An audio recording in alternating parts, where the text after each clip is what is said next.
This is ChangeMakers with Katie Gore, finding the right solutions for the affordable housing community.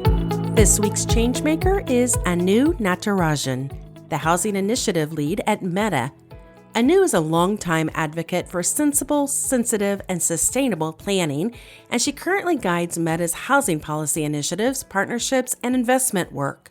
Prior to joining Meta, Anu served as the Director of Policy and Advocacy for MidPen Housing, where she worked to find solutions to build more affordable housing in the Bay Area. Anu, welcome to the podcast. Thank you, Katie, for having me. You're welcome. Anu, you're now leading the housing initiatives at Meta, which is formerly known as Facebook. So my obvious first question is, why has Meta picked housing? So when Meta established its headquarters in Menlo Park many years ago, it worked with the communities around the campus and very quickly got to understand how much of an issue housing was, not just to its own employees, but to the communities that it was part of. And so in looking at working with the city of Menlo Park, Facebook at that time invested money in doing a study to really get an understanding of what the housing inventory was, what the issues were, and what the affordable housing crisis actually meant.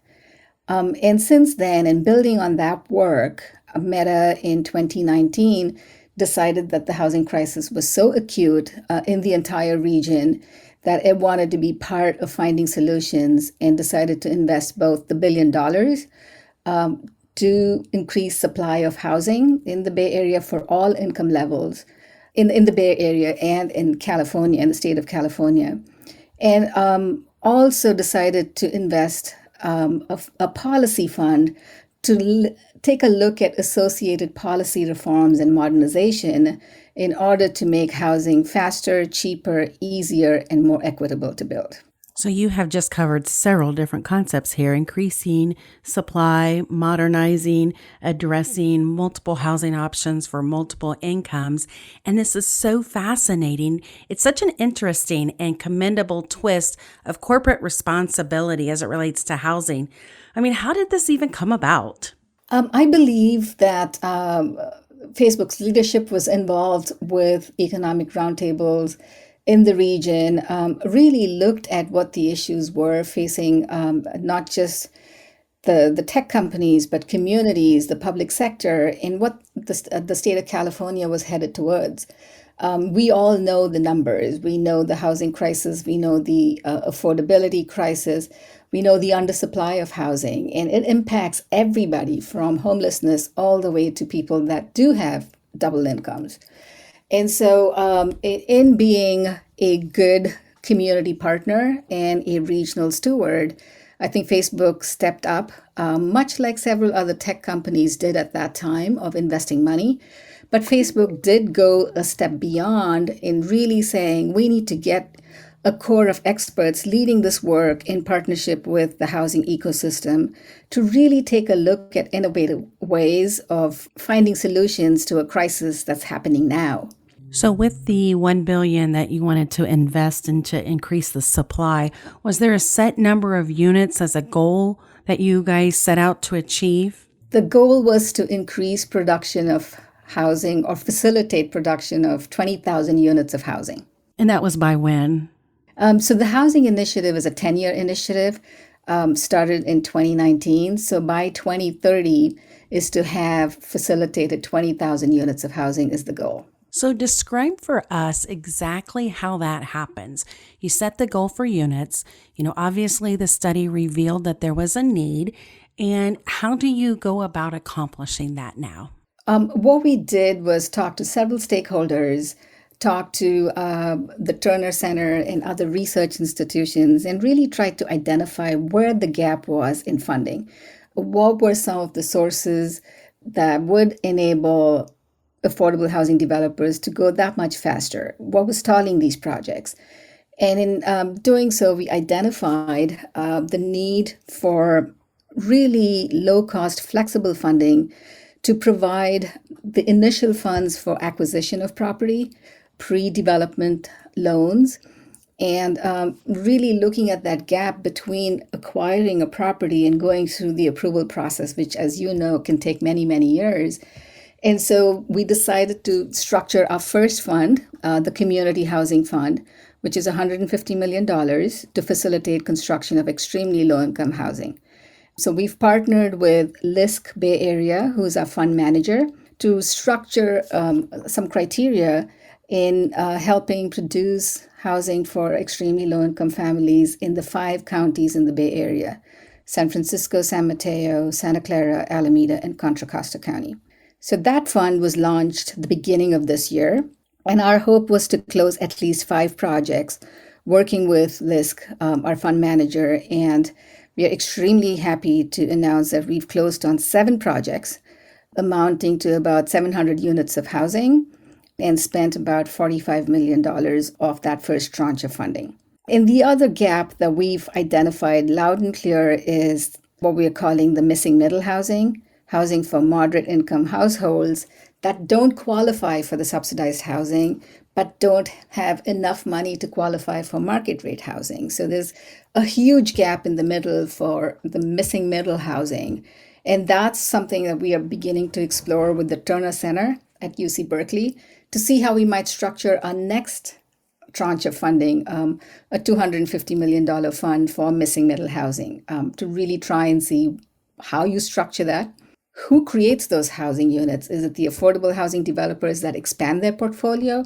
Or is it market rate housing developers who really look at naturally occurring affordable housing? So to really take a look at who develops in this space and are focusing on working with our public partners to see if we might be able to use some of the public lands, whether it's state lands or whether it's working with transit agencies, or even looking at teacher housing on schools and community colleges. Let's talk about that teacher housing, because that's something that, a lot of people have tried to, address abstractly, but not real in a concentrated manner. What are you seeing that needs to be done there for you? I'm glad you asked that. We are right now doing a teacher housing project with the County of Santa Clara and several school districts. So out of the $1 billion fund, most of the funding is, as I said, a low return investment.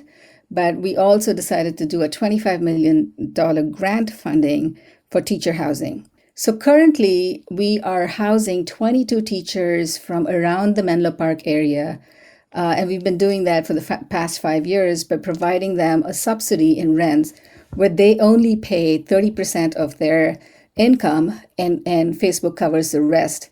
And so this is for 22 teachers who live in a market rate apartment complex in Menlo Park. And our hope is that these teachers will then transfer to the teacher housing project that's being built in Palo Alto for 110 teachers on Santa Clara County-owned land, with some investment from some of the school districts as well. And in looking at how we do that as a public-private partnership, this project also is going to be using modular construction.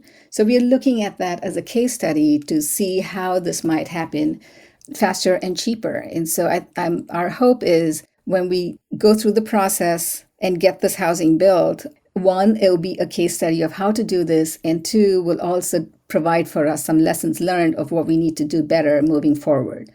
So this partnership with the public sector, using public property and getting partners to develop this housing for educators, for teachers, is something that we're extremely excited about and see the potential for that happening throughout the state.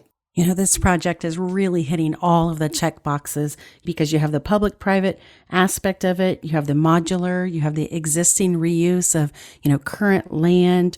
You're definitely addressing, the housing gap. I mean, it is just so fascinating to hear all of this. Was there a specific reason, or maybe it was the original study, that caused the investment here, or that prompted the investment here for teachers? I mean, there's an obvious need and everybody gets behind it, but it's so amazing that you guys actually picked this and went forward with this. This was one of 3 funds that we set up with the city of Menlo Park in 2016. The other two funds, one was a catalyst fund for, again, this was a precursor to the $1 billion investment, and that was for extremely low-income housing within a 15-mile radius of the campus in Menlo Park. And that fund has now produced over 700 units as well. And the third fund that we had was what was called the Innovation Fund, which really looked at how we might provide seed funding for startups and other groups that were looking at really innovative solutions to addressing the housing crisis. And what was interesting with the Innovation Fund was that we got an ecosystem of folks in the ADU space, in the accessory dwelling unit space, that ran the gamut from technology to pre-construction of panelized modular sections to having a group of students really take a look at what ADUs might be and what some of the roadblocks are to making that happen in the neighborhoods that they live in.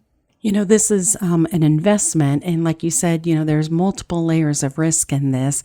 When we talk about, what's happening in the region and what your plans are, do you have specific geographic areas, or is it really pretty much those 5 counties in the Bay Area?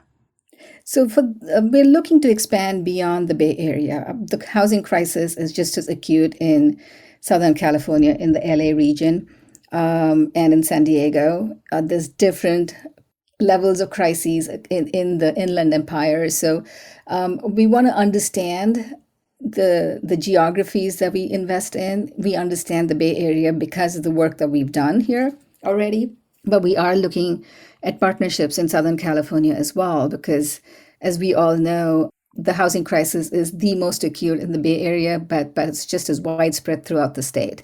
And we have been in conversations with the governor's office and made a commitment to look at this issue statewide.